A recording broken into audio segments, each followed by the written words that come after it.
mahalagang okasyon, mas nagiging makahulugan kung kasama natin ang ating mga pamilya at mga kaibigan. Pero papaano kung sa espesyal na araw na ito, may dumating na hindi naman inaasahan, mga hindi imbitadong bisita?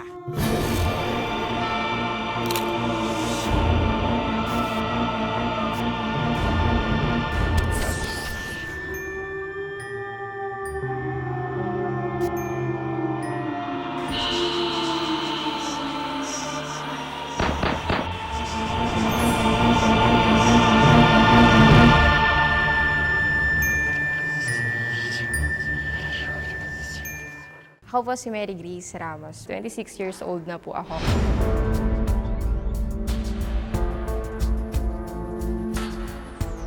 Pinasal po ako noong July 25, 2015. Ako si Raymond Ramos. Asawa ko si Mary Grace.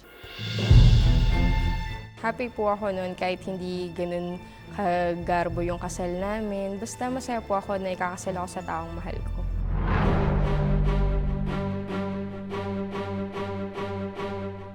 Siyempre happy, surreal kasi nangyayari na lahat ng mga dreams namin.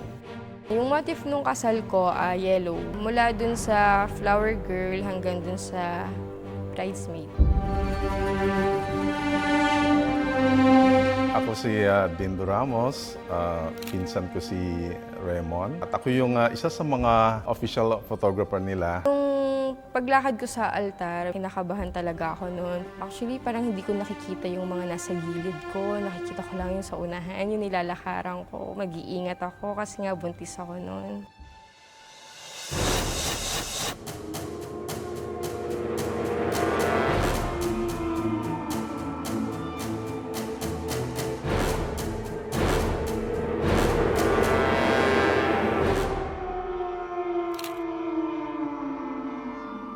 Pero ang hindi alam na kinakasal na malakas sa aking pakiramdam. Sabi nila may third eye dahil pagka pupunta ko sa mga lugar na lalo bago sa akin, malakas ang aking pakiramdam sa mga ganyan.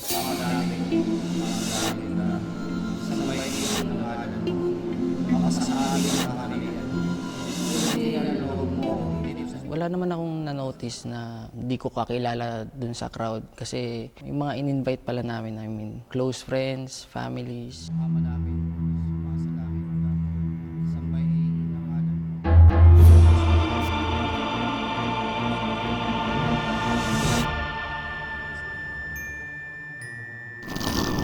Yung pipirmahan sila ng kanilang vows. Unang kinunan ko si Raymond.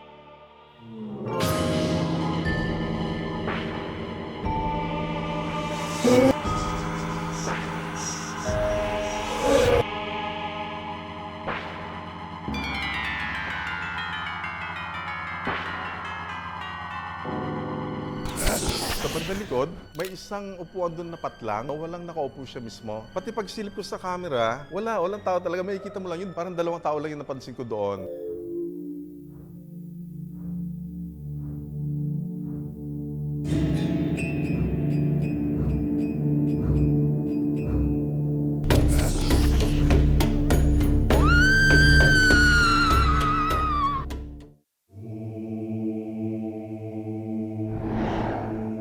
After a few days ng kasal nila, chinek ko yung mga kinunan ko. Tapos makita ko doon, oy, bakit meron ganito?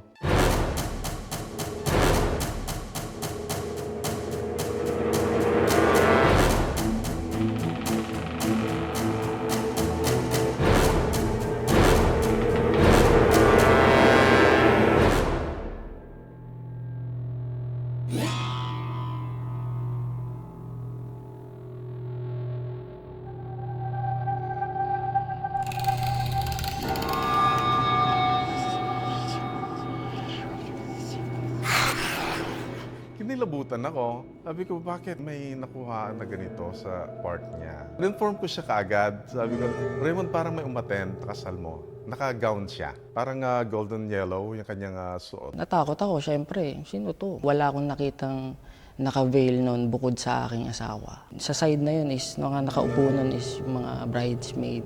Ako mismo, hands-on kami mag-asawa na alam namin yung design ng damit ng bawat bridesmaid. Ama namin, sumasalangit ka, sambahin ang ngalan mo, mapasakamin mo, hindi ang loob mo, dito sa lupa, para sa sana.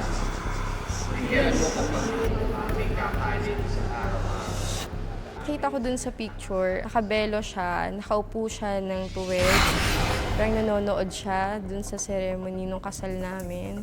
Nagtakot ako kasi parang first time ko lang makakita ng ganun sa picture. Anong meron? Ba't sa araw pa ng kasal ko may nagpakita ng ganito?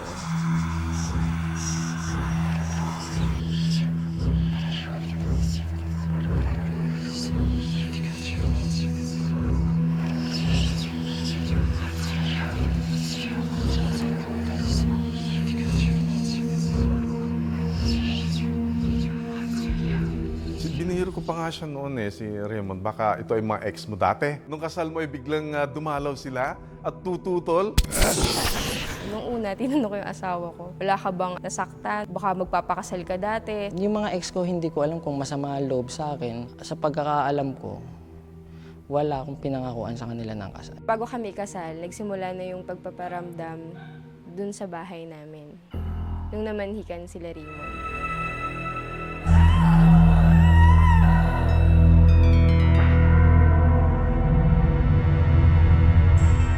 Pinlano po namin magpakasal kasi po 3 months pregnant na po ako.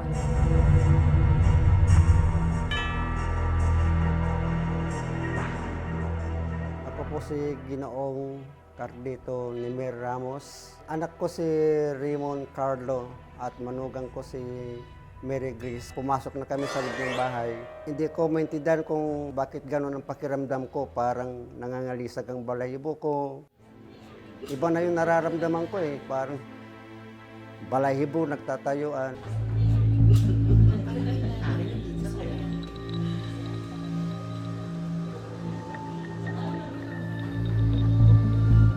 Nakita ko yung tumba-tumba na upuan. Umupo ako doon. Parang mayroon akong naupuan na wala namang nakaupo doon.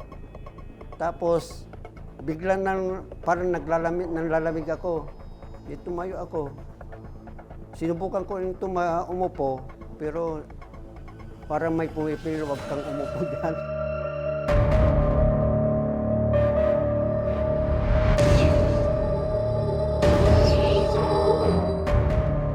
Parang may nagsasabi, umalis ka dyan, upuan ko to. Parang itinutulak ako.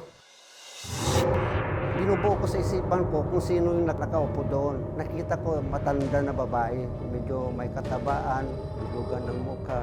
One time na dumalo ako kina Raymond para humiram ng video cams, nagulat na lang ako na may makita ko sa kanilang hagdan na babae.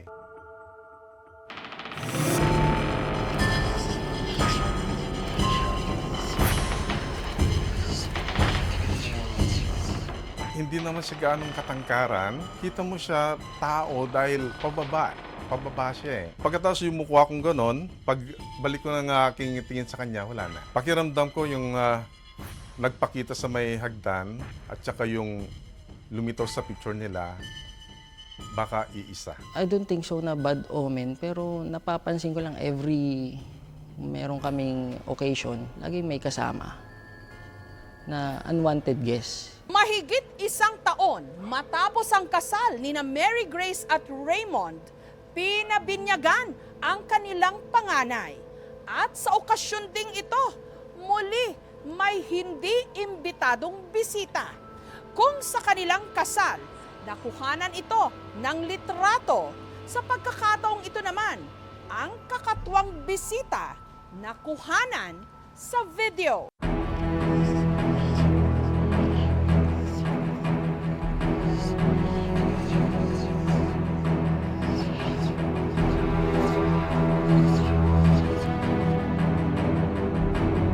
Binyagan na yun, siguro umaga, 10:00.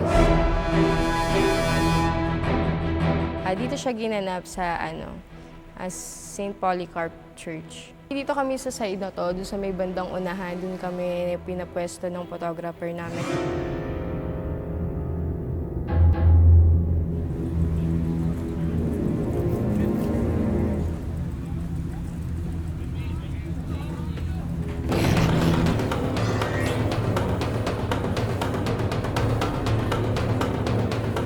Ako po si Christian Pascual Cana. Ako po ang nakakatandang kapatid ni Mary Grace. Kinuha po ako nung kapatid kong babae na si Mary Grace na kunin na akong ninong ng kanyang anak. Kaya nung time na bininyagan, natuwa po ako.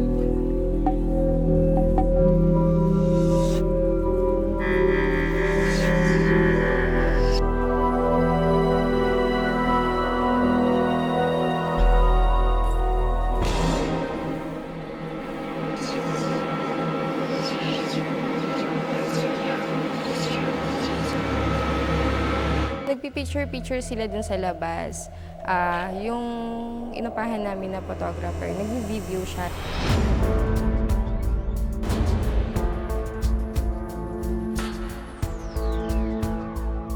Tapos yung mga pinsan ko, sabi ko, "Oy, dito muna kayo, pila muna kayo dito." Tapos ayun, saka isa-isa sila nagpakuha.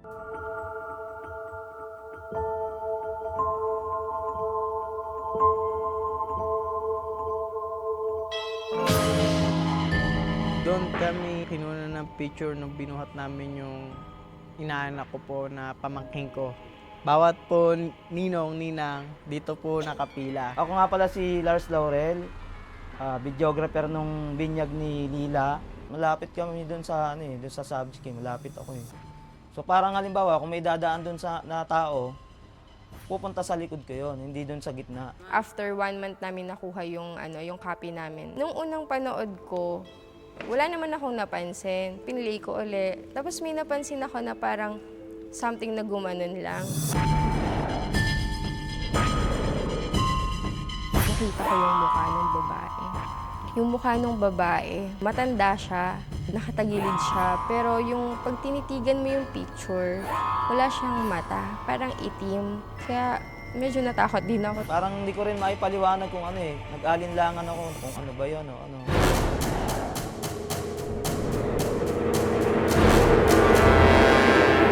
Dito sa simbahan na to, nakunan yung sa binyag ng anak ko, yung sa video. Actually, kanina pa ako kinikilabutan.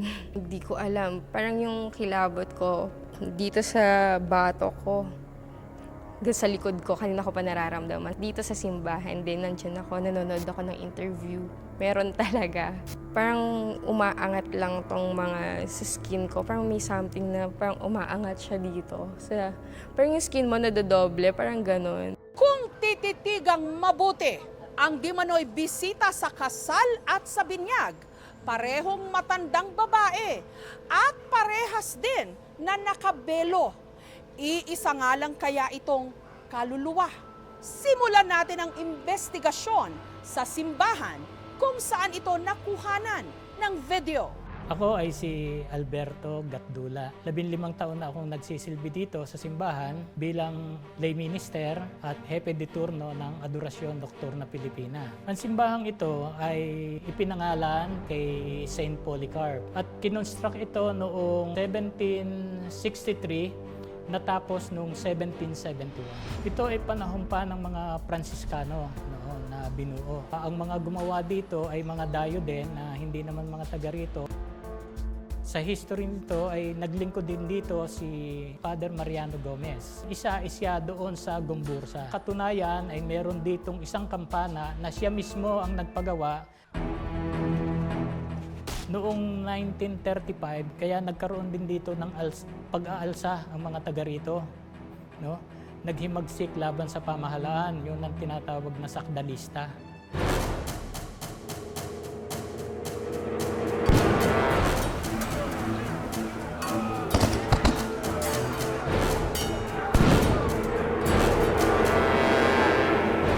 Sa harap mismo ng simbahan, napakaraming namatay nang sumalakay ang mga konstable habang naandi dito sila sa may harapan ng simbahan. Doon daw gumawa ng malaking hukay at inilibing na yung mga namatay. Ang balita pa na yung iba, sugatan nga lang, isinama na rin sa inilibing.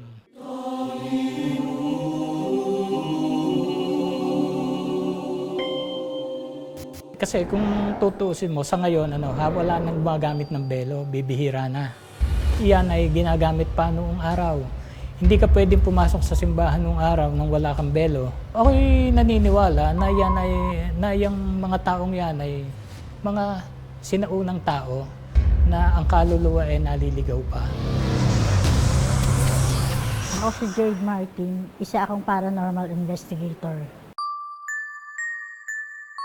Sa simbahan ito, doon pa lang sa bungad pagdating namin, yung harapan mismo ng simbahan, parang ang aura niya napakadilim. Meron siyang ambience na nakakakilabot. Tapos nung naglalakad kami papasok dito sa side na to, meron ako napipick up na mga ingay na parang mga taong nagsisigawan, parang may gera, may mga putukan ng barel.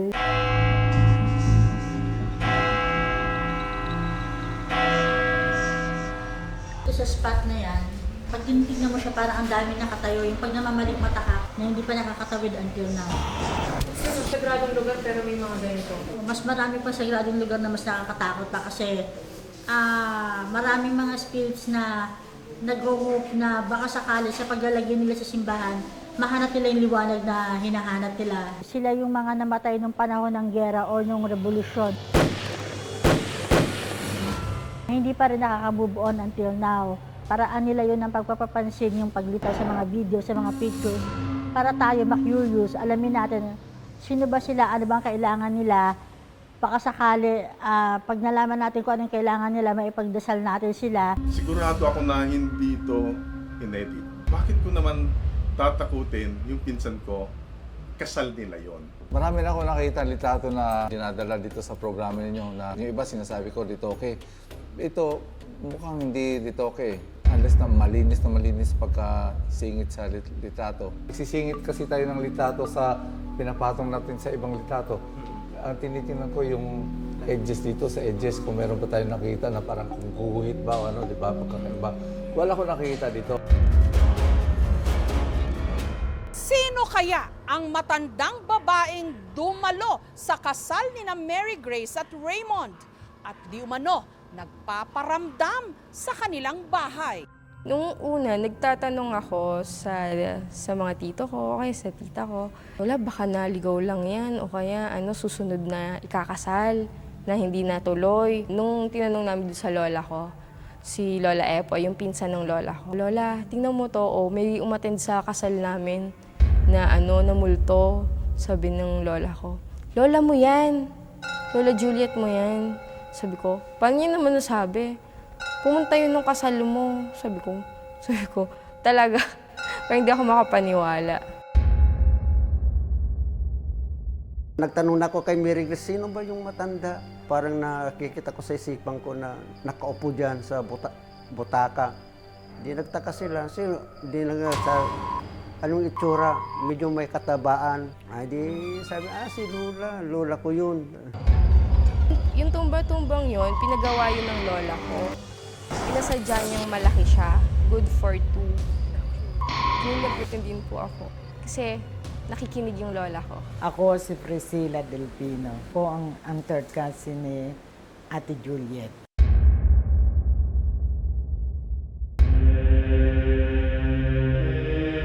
Kasi si Ate Juliet, mahal na mahal si Grace. Pero hanggang ngayon, sinusubaybayan pa siya eh.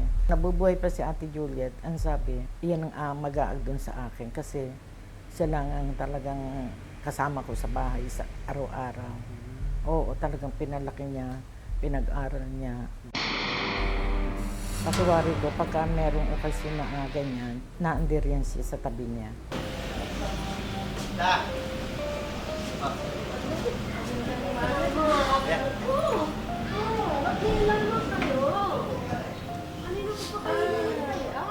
Tatlo po kaming magkakapatid. Bunso ko pong kapatid si Mary Grace. Siya po yung paborito ng lola at lolo ko. Si Lola Juliet, nanay siya ng mama ko. Doon talaga ako hinabili ng mama ko sa lola ko. Parang turing ko na talaga sa lola ko As in, nanay ko, mama ko, yung pagmamahal ko sa kanya. Nanay.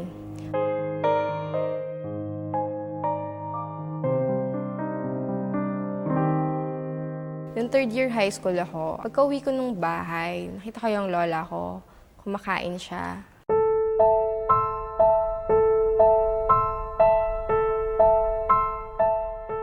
Huwag niyo nang kainin yung pritong tokwa kasi kanina pa yan niluto, baka masamid kayo.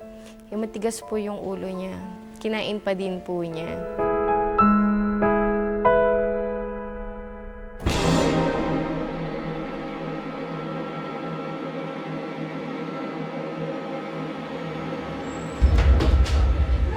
Nahirinan po siya, tapos parang ayaw malabas, hindi niya na po mailabas hanggang sa tinawag ko na yung tito ko. Tapos nun, nagtuloy-tuloy na, hindi na siya nakalabas ng ospital. Hanggang sa binawian na siya ng buhay. Saka yung araw ng kasal ko, birthday niya yun. Hindi ako nakapunta. Sobrang napagod na ako kasi nga buntis ako noon, mabilis ako mapagod. Kaya feeling ko, siya rin yun na gusto niyang ma-witness yung kasal ko.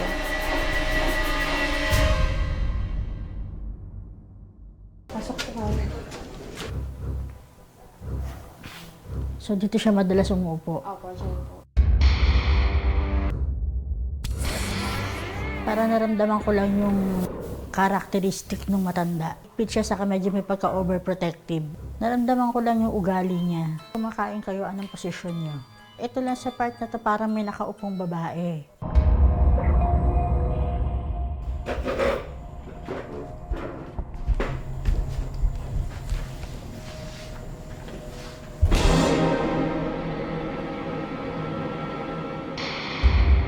Certain ang spirit ng lola mo andito pa. So kung gusto niyo siyang mag-move on na ng mas madali, hindi naman kailangan maging psychic para makipag-usap sa kanya. The best way to communicate is to talk to her coming from your heart.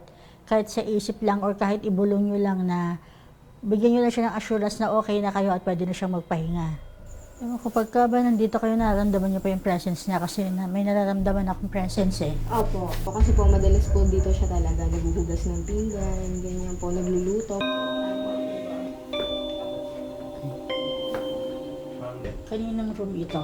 Sa kuya ko po, wala na po, ginagawa na lang pong tambakan. O, kasi pag-akyat natin may dumaan. Pumapasok lang sa isip ko yung pangkasal. Nasa na yung pangkasal? Hindi ko rin po alam kung nasan po yung pangkasal yun. Ayun, lola niya, mas sentimental value sa mga gamit na mahal niya. So as much as possible, gusto niya na iniingatan lahat ng mga gamit na yon. If ever mahanap niyo yung wedding gown o baka magkaroon kayo ng idea kung nasaan na, baka pwedeng i-preserve ninyo.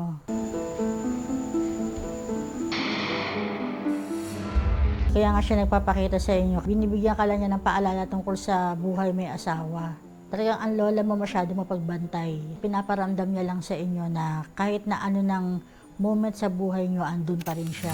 So hindi mo masasabing unwanted visitor yan kasi more likely part siya talaga ng family niyo.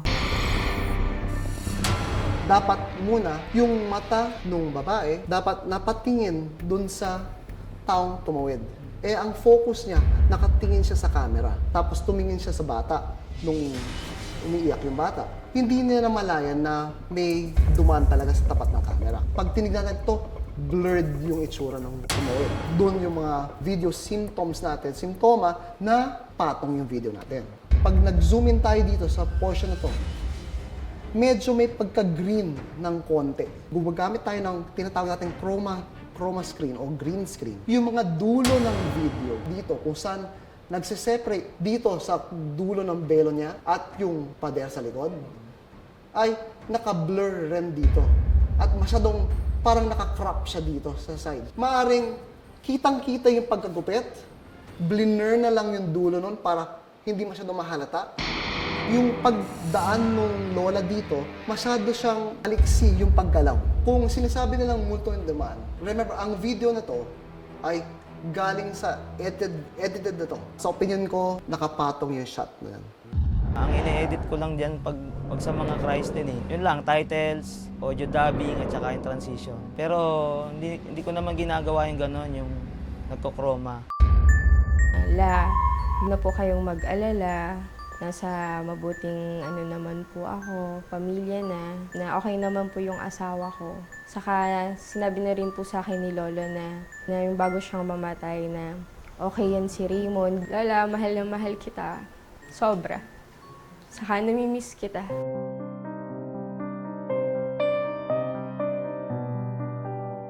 Gusto ko magpahinga ka na.